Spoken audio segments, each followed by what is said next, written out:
What you're seeing are two very special medals, and I'm very honored to have with me today Marie Wright, who was the skip of the Saskatchewan team that won the gold medal in the Canadian Paralympic Curling Championships recently, and also she was the lead on the Canadian Paralympic team in Korea, where they won a bronze medal. So Marie, welcome to the show.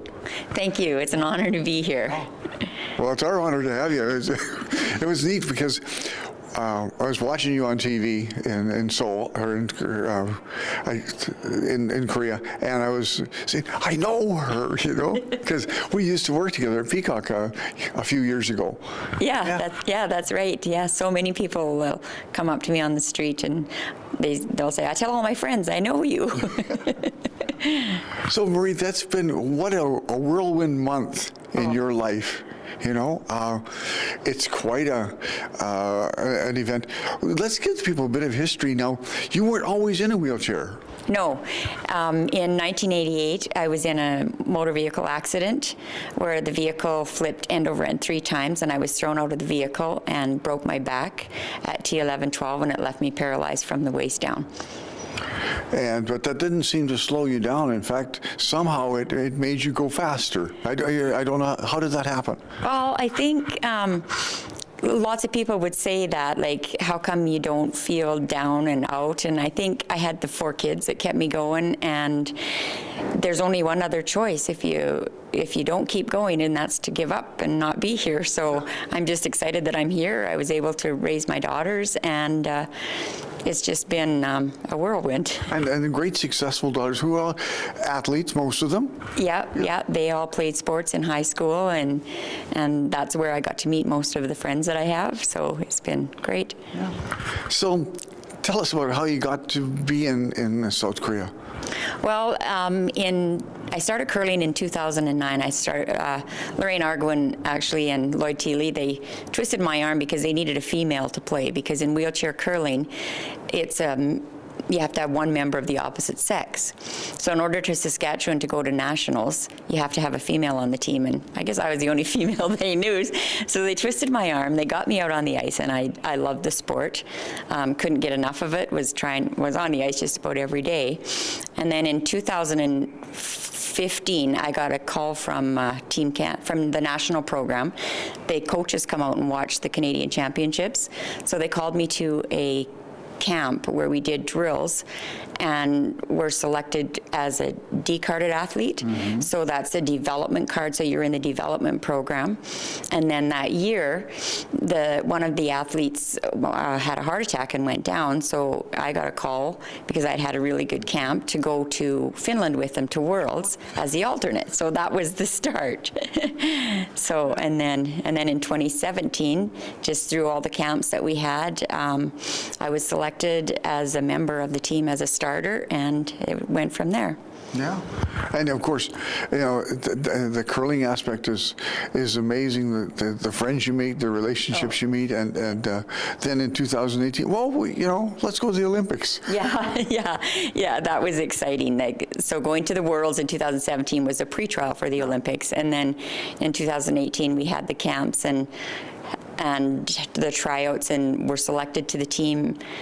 I think it was in December, and it's just been an amazing ride ever since. The people you meet, and your coaching staff, and your support staff, your sports psychologists, and your team doctors and physios. I didn't know you had all those issues, did you? No, we had all those issues, yeah. But it's been a great ride, and the team that we had, we were the best of friends. It was just like being with your family out on the ice. Yeah. One day I watched, and your skip was having a bad day. Yeah. He had the bad day, and that's one of the games I watched. And I go, oh man, how does? Because there's nothing you can do except say, keep going. Yeah. And but then sucked it up, and away you guys went again. Yeah, and he knew that. Like we talk as a team all the time, and we know that we have each other's back, and he knew that we had his back. And yeah. Literally, too. Because yeah. I was watching how you brace when they're shooting. You get in, you lock your chair in behind them, Yeah. and then so they can't. They have a solid foundation to throw off of. Yeah, that's right. And we hold on to the wheels because it's really important that the chair doesn't move. If the chair moves when you throw, it really drops the weight of your throw. And without having sweepers to help with that weight, you need to keep the weight I think to the broom. Pushing them ahead. Yeah. And then you came home and they said, well, Saskatchewan needs a skip to go to nationals. How did that happen? Well, I've been playing third for a couple of years now on Team Saskatchewan, and in our league nights, Gil Dash and I took turns playing skip, and so the coach was just like, I think it's your turn to skip this year, we're going to give it a try, and everything worked. My team played amazing behind me, and we started going on a winning streak, so we didn't want to switch anything up. We kept the same thing, the same every day. We did the same thing. And now you're home, and wonderful things are happening. The opening game, we can tell it right now because it'll have happened when we get to on air, but the opening game of the Warriors series against Swift Current, who's dropping the puck? Yeah, I got a call this morning to drop the puck, and it's exciting. I'm excited that I get to drop the puck at the Warrior game. That's huge. Oh, yeah, people. Yeah. I'm sure people will be going, yay, Marie. Yeah. So what's in the future now? What happens now? Well, now I get a couple months off. I still will have to do some dry land training. Oh, we should mention that you're now a carded athlete as well. Yes, a senior carded athlete. So we get funding to help with our training. It'll help with our membership for gyms and that kind of stuff, and any nutritionist and sports psychology that we would need. So You need those psychologists. yes, definitely. Everybody tells me that all the time. And then in the fall, what happens? Are you going to be, you occur locally here in Moose Jaw, and we're in the rink, that's where we're filming this, because it's like a home to you, second home. Oh, it is a home. There's times when I just feel like I should move my bed here because I'm here so much. So yeah, the Moose Jaw Ford Curling Center has been great to me. The people that we are curling with and against, everybody's so supportive. And Danielle Sasinski, she's leaving now, but they're just so supportive of us in the wheelchairs, so it's great. Yeah, she's a wonderful woman here. She spends a lot of time as her job, but she also spends a lot of time helping out to make sure things happen, and it's a sad thing to miss her. Yeah, it is. We're going to really miss her because she was really great for the rink. Yeah. Yep. And we only got 4 minutes left, Marie. So Okay, what are you doing this fall? Are you? This fall, we'll probably start curling with the Canadian program again, Team Canada, in August. We usually start. Where do you go for that? We start in Edmonton because that's where they have it at the Saville Centre in Edmonton. Nowhere yet in Saskatchewan. We're trying to get some rinks in Saskatchewan to get ice in, but we'll start with Team Canada, and I don't know if we'll go quite as much as we did last year with being Paralympic year, but we'll have camps throughout the winter. They'll probably start with 8 to 12 athletes and go from there, and then I'll curl at home here. And I've got a lot of schools to speak at yet in the next few weeks that I've been asked to speak at. So yeah, there's a lot to do yet. You'll be good at that because your daughters are some of our teachers. Yeah. And of course, so the gift of gab is yours. Yeah, I guess so. Yeah. That's what my kids say too. And then with my grandkids being in schools in Saskatoon and Carlisle, I've been asked to go there. So yeah, it'll be kind of neat to see some different schools.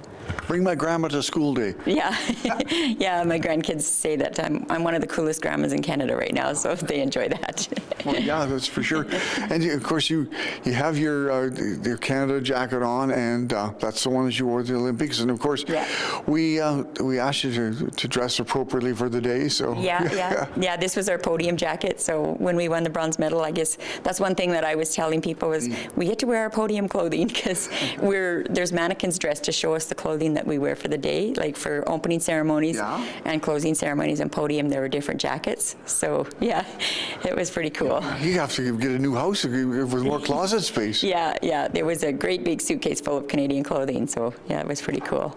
Yeah. That's great. Well, Marie, I'm really happy for you. I'm happy for our country.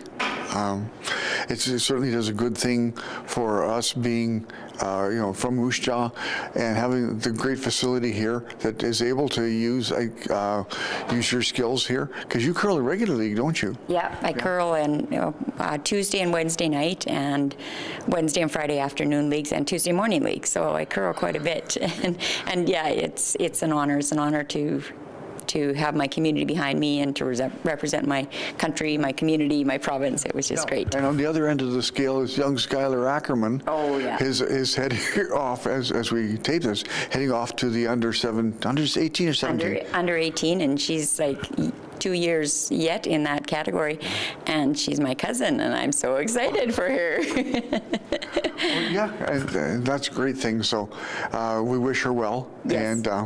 But she's skipping Team Saskatchewan, and they're down in New Brunswick, and they're going to have a great time. Oh yeah, and she's a great curler. I think they'll do really well. Kid. A very good kid. Yes, yeah. She's a great kid. Well, we're going to wrap up. So, Marie, Okay. Congratulations on the successes you've had on the ice and in life. And, it's a real pleasure to know you and to watch you. Yeah, thank you, Lyle. Okay, so that wraps it up here at the Moose Jaw Ford Curling Center. But if you want to see Marie rolling down the street, stop her and say hi, because she loves to chat. And we'll be right back after these messages. So don't go away.